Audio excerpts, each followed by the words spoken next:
오늘이 광복절입니다. 광복절은 일본 제국주의의 식민지 상태에서 벗어난 날을 광복절이라 하지요.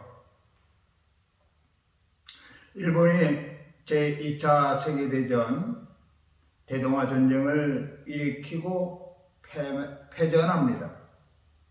전쟁을 일으켜서 지면 그야말로 참혹한 수순을 밟게 됩니다.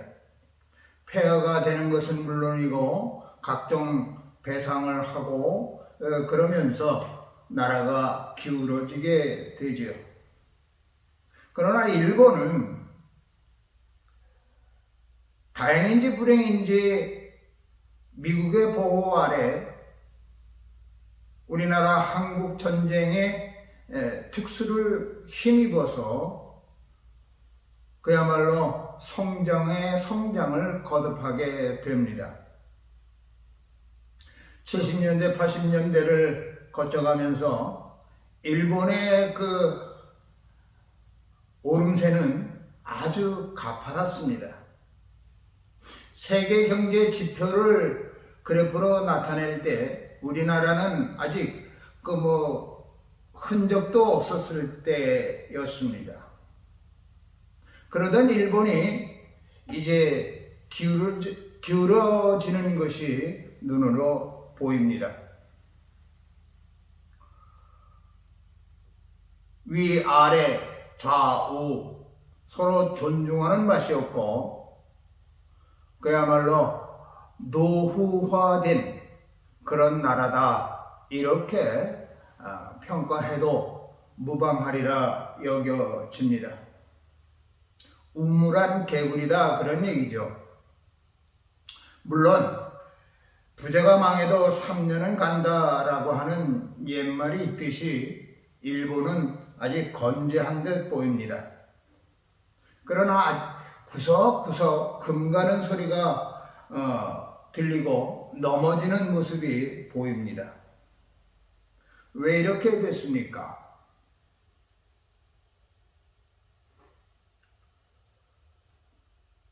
경제 성장을 이루었을 망정 그 근본을, 그 기본을 잊어버렸기 때문에 결국은 오고야 말 그런 결과에 부딪혔다 이렇게 말씀드릴 수 있습니다. 역사를 잃어버린 또는 역사를 잊은 국민은 미래가 없다고 합니다. 그것은 일본에게도 해당이 됩니다. 그들은 역사를 잊었습니다. 그들이 저질렀던 그 죄악에 대해서 숨기기만 바빴고 그들은 아무런 죄의식 없이 오히려 큰소리치기 시작합니다. 그것이 별 문제가 아닌 듯 싶지만 그러한 신성들이 나라 속에 파고들어서 나라의 정기, 사회의 정기를 흐리게 만들었습니다. 그래서 누구 하나 책임지지 않는 나라, 누구 하나 반성하지 않는 나라, 누구 하나 서로 존중하지 않는 나라, 그런 나라가 되어버렸습니다. 우리는 어떻습니까? 그런 일본을 비웃고 말 겁니까? 우리나라의 경제지표는 또는 군사력은 그야말로 가파르게 오름세에 있습니다. 반쪽짜리 반도 가지고 여기까지 올라온 것 참으로 대단하다 할 수 있겠습니다.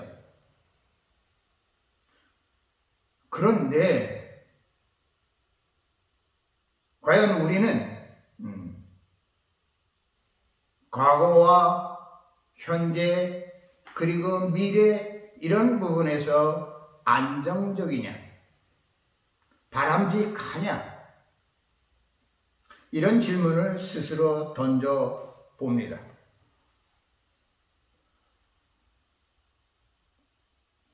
지금 우리 사회에 과연 건강한가?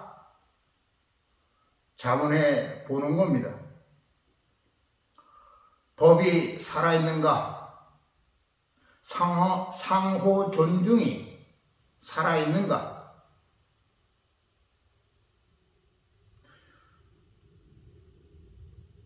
조심조심, 참으로 조심해야 될 때가 아닌가 싶습니다.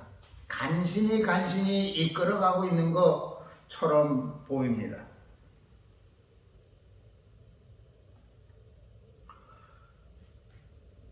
솔로몬과 하나님 사이의 대화가 이어집니다. 네가 만일 네 아버지 다윗이 행함같이 내 길로 행하며 내 법도와 명령을 지키면 내가 또 네 날을 길게 하리라. 지혜의 성격이 나옵니다. 지혜는 하나님께로부터 나옵니다. 지혜는 하나님의 법도와 명령을 지키는 겁니다. 이것은 또한 다윗의 유언이기도 했습니다.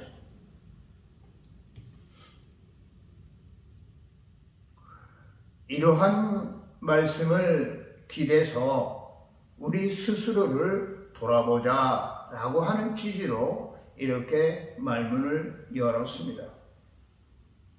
일본을 비판하자라고 하는 것이 제 의도가 결코 아닙니다.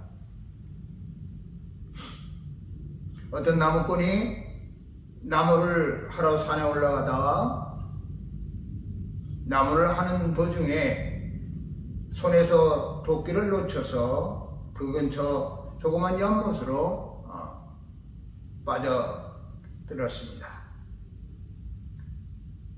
나무꾼이 도끼를 잃어버렸으니 참 난감할 노릇이지요. 참 황당하고 당황스럽고 자기의 모든 삶이 담겨져 있는 도끼인데 낙담해서 하염없이 연못만 바라보고 있는 터에 산신령이 나타나서 왜 이렇게 낙담하고 있는가 묻습니다. 제 도끼를 잃어버렸습니다. 그래? 내가 찾아주마. 조금 있다가 번쩍번쩍 금도끼를 보여주면서 이것이 네 도끼냐? 아닙니다. 그것은 제 도끼가 아닙니다. 그러냐?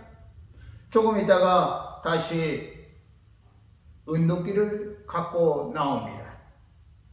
이것이 네 도끼냐? 아닙니다. 그러냐? 조금 있다가 다시 거무튀튀한 쇠도끼를 갖고 나옵니다. 이 도끼가 네 도끼냐?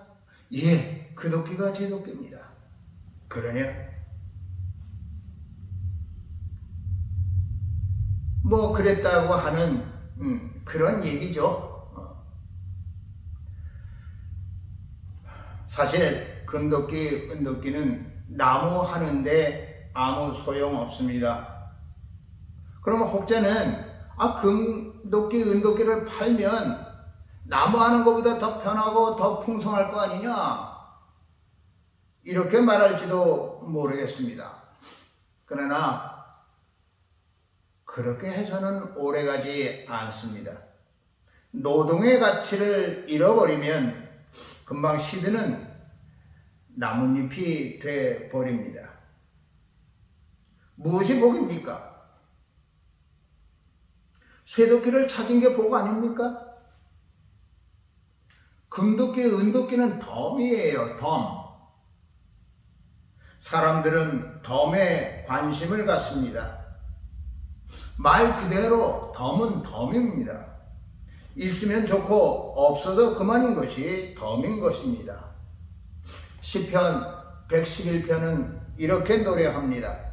여호와께서 자기를 경외하는 자들에게 양식을 주시며 그의 언약을 영원히 기억하시리로다.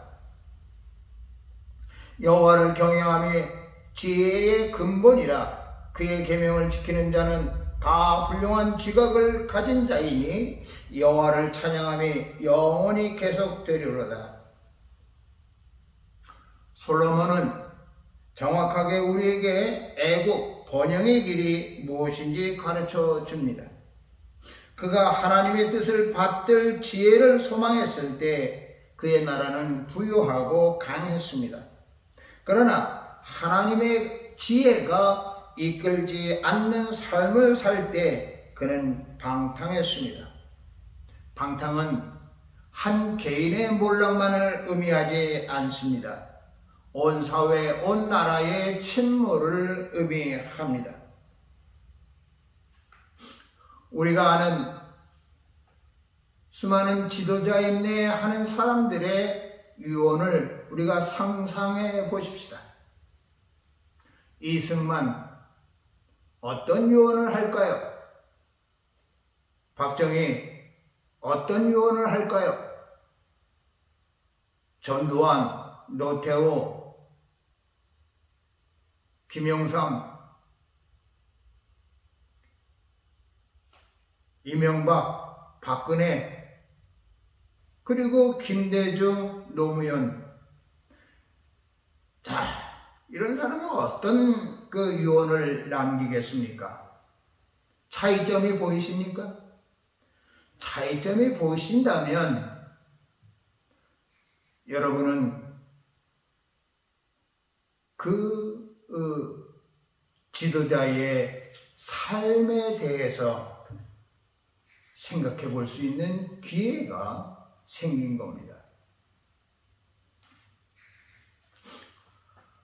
예수님은 말씀하십니다. 나는 하늘에서 내려온 살아있는 떡이니 사람이 이 떡을 먹으면 영생하리라. 내가 줄 떡은 곧 세상의 생명을 위한 내 살이니라 하시니라. 우리는 예수님을 먹는 사람들입니다.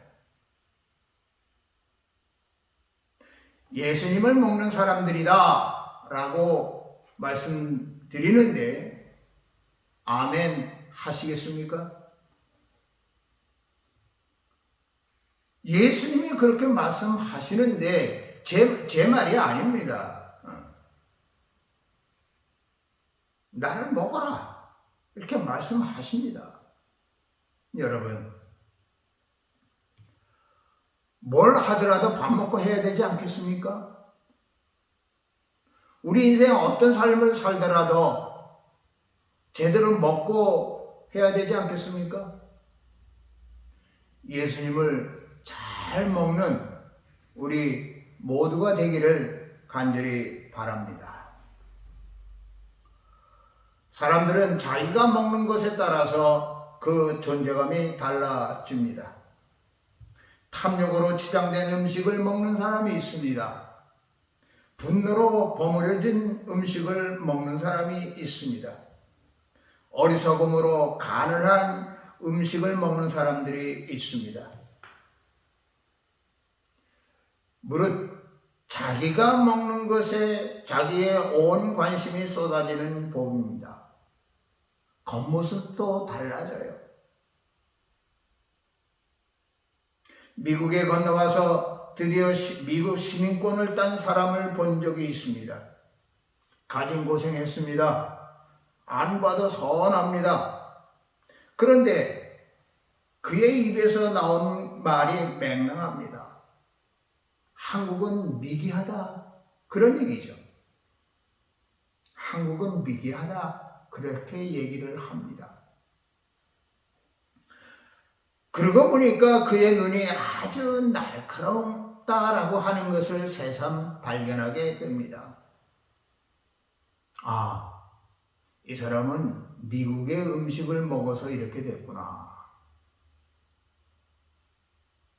미국의 음식을 먹어서 지 형제 부모를 미개하다고 하며 지 동족을 미개하다고 하며 눈꼬리는 그렇게 찢어진 것이구나. 서글펐습니다. 자, 우리 자신을 살펴보십시다. 내 안에 가득 채우는 것이 무엇입니까? 말씀을 채웁니까? 분노를 채웁니까? 욕망을 채웁니까? 하나님의 자녀로 살아가게 하는 말씀, 나를 나대게 하는 하나님, 어둠에 묻히지 않게 하는 빛, 그것을 채워야 할 줄로 믿습니다. 너와 나를 격려하고 힘주고 일어서게 하는 말씀을 채워야 할 줄로 믿습니다. 그러므로 유대인들이 서로 다투어 이르되 이 사람이 어찌 능히 자기 살을 우리에게 주어 먹게 하겠느냐. 이렇게 얘기하는 사람들은 엉덩이가 쭉 빠져 있습니다. 엉덩이가 빠져 있는 사람 아무것도 하지 못합니다. 아무짝에도 쓸 데가 없습니다. 엉덩이가 빠진 사람 수근거리는 것만 할 수 있습니다. 변화가 없습니다. 살리고자 하시는 주님의 말씀을 이어받지 못합니다. 이 사람이 어찌 능히 자기 살을 우리에게 주어 먹게 하겠느냐? 뭐 이 사람이 하든 저 사람이 하든 똑같은 뜻입니다. 무슨 뜻인가 살펴보는 마음이 없습니다. 존중의 마음이 없으면 배움이 제대로 될 리가 없습니다. 되바라진 학생은 진리에 도달하지 않습니다. 못합니다. 예수께서 이르시되 내가 진실로 진실로 너에게 이르노니 인자의 살을 먹지 아니하고 인자의 피를 마시지 아니하면 너희 속에 생명이 없느니라. 예수님과 우리의 관계를 바로 알아야 합니다. 성만찬 기억납니다.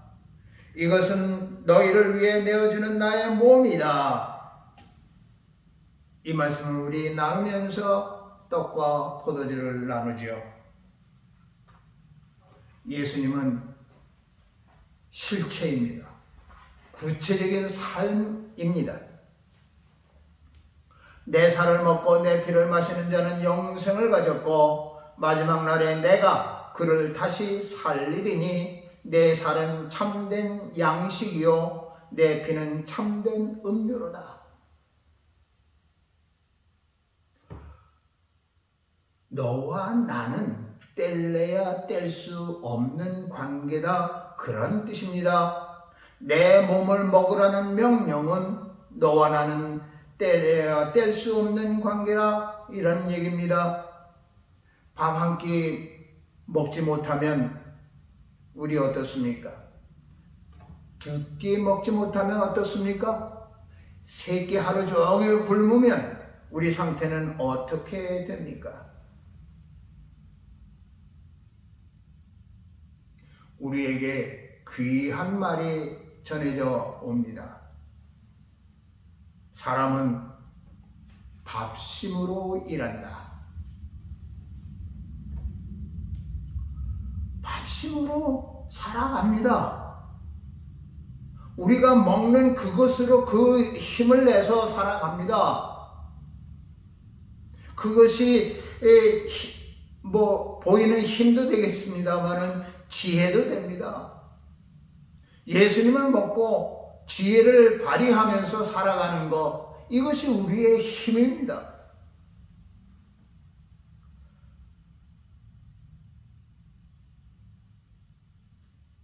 나를 살리는 밥을 찾아야 합니다. 주님이 말씀하십니다. 내 살은 참된 양식이요 내 피는 참된 음료로다. 온전히 주님 말씀을 잘 모시는 성도가 되기를 바랍니다. 이것이 지혜로운 삶을 사는 비결입니다. 우리가 망하지 않고 점점 복된 인생, 복된 사회를 만드는 비결입니다. 이것이 없으면 망해가는 그 꼴을 우리가 닮아갑니다. 전철을 밟아간다 그런 얘기입니다. 전철이라고 하는 말은 앞에 마차가 가는데 마차가 넘어지는 그 모습을 얘기합니다. 그래서 앞에 가는 마차가 넘어진 자국을 똑같이 따라가니 넘어질 수밖에 없는 거지요. 일어서야 합니다. 지혜로 일어서야 합니다. 말씀이 주는, 말씀으로 비롯된 지혜, 예수님으로부터 비롯된 그 지혜를 우리가